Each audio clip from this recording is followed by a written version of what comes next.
is our interest in terms of eligibility criteria. So which are the articles that we want to include or not. And in this case, let me just see if I have it in the page better.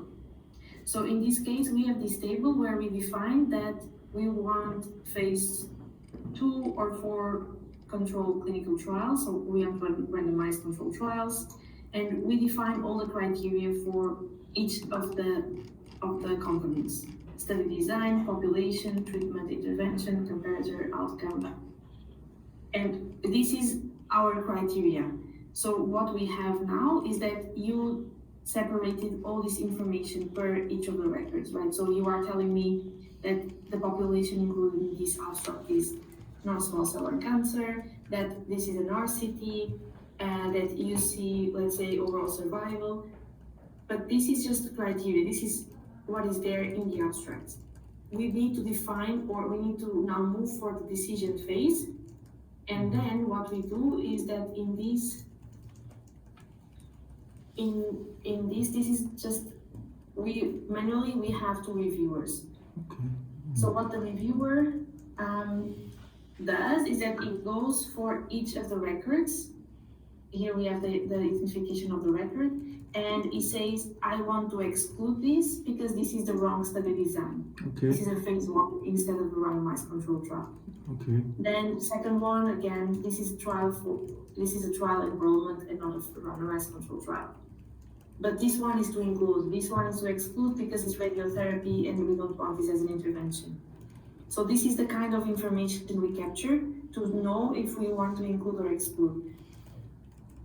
When we go manually, we go through the abstract and we take this information. Now that we have everything systematically collected in your interface, Yes. we just need a filtering that allows us to say, I just want randomized control trials that are in adults, non-small cell lung cancer, and report, let's say, overall survival. So if I'm able to combine these filters, then I say these are the ones I include. All the other ones I exclude. Oh, So okay. like that, you know, and we need to track the final decision, because that's the result of the review. Okay.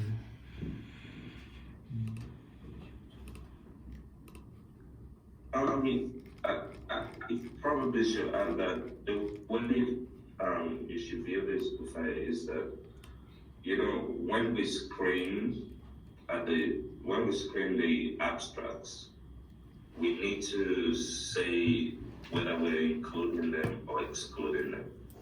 All right, and why we're excluding them.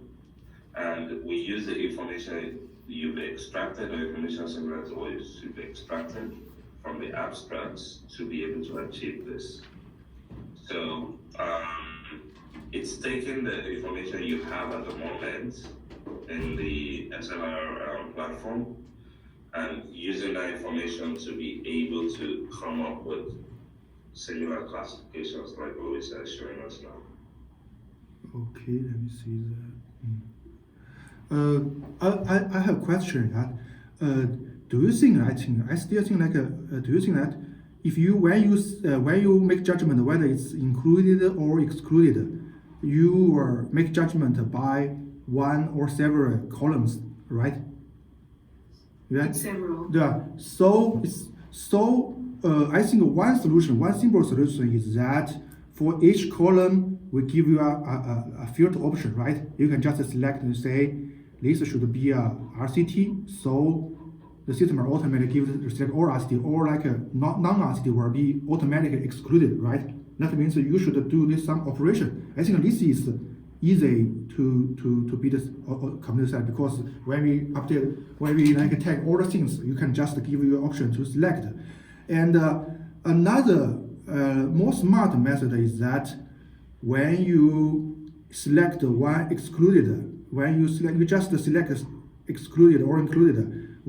When you do like the 20 or 60 to make judgment like for 20 or 30 papers, the system will automatically give you an alert that do you think like this study you make judgment by these 2 columns, and the system will do it together. I think this is our original model to make this like more smart.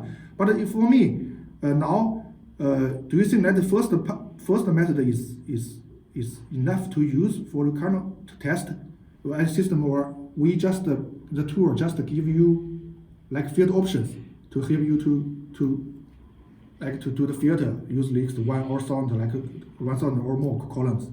Do you think it's fine?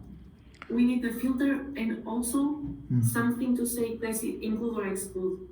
Oh, Because if we, we need to be able, as Marie was suggesting, we could have this column that is a custom column where we can include what we want for those records. Because otherwise, we will not be able to assess the classification, right? So we need to know or to be able to say to the system, this is include or exclude.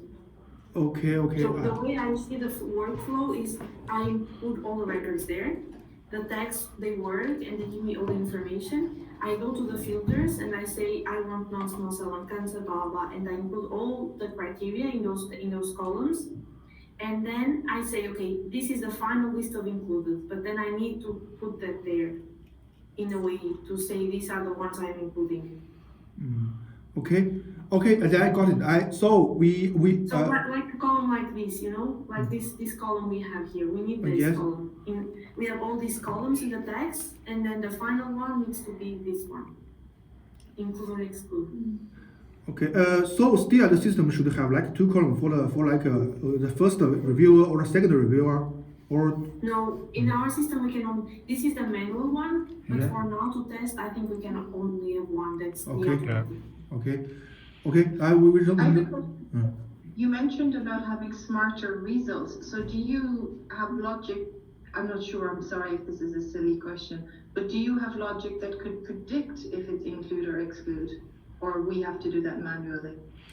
I think first we should do some manually, but if I think first we should do manually. I think for the second step, maybe we can help you find out. For if I think the system can automatically do some like a conclusion from that automatically. But from the test, I think the first tab we can focus on do the automatic tagging like things, and we were like follow this method just to give you one column to show to let you record what's included or excluded. Okay. Yeah, one column so we could record include or exclude. Okay. Yeah, I think that should be sufficient. Another idea that came to my head is that, if we have somewhere in the application where I can just select, in the HO application, if I select 10 records, I can just click on a button that gives me a drop-down list, and I assign all those 10 records to one of the labels in that list. And then that automatically populates this column that we have highlighted here. We have something like that in another application. I'm thinking of the Advanced application, the way we do the automatic labeling, when we're fine-tuning the results that we use for the model and things like that. That could be another way for us to do this. Okay. But if you have any ideas, I think we should start from that. If you have any ideas, let's see how that looks, and then we can say, okay, this works, or this doesn't work, and then we can take it from there. Okay. Okay. And then we were, I think we know what you want, and we will have into discussion. I think in 1 week we will send you updated design. We will draw some pictures and for you to check. Okay. Yeah, that's fine. I have one more question though. I think we are getting close to the our time limit, but you said that we should include one file that has PubMed IV. We have more sources than just the PubMed. We use Embase and we use other sources. Is there a way where we can upload the information of abstract and title and authors, or you only work with this automatic PubMed ID that goes to the system and takes the information? For PubMed step, now we already built it automatically. So for PubMed, you can only upload like the PubMed ID. It's enough, the serial order. But for other like data stores, I think now you should for this pilot, I think you should upload like a ID, title and abstract the system automatically.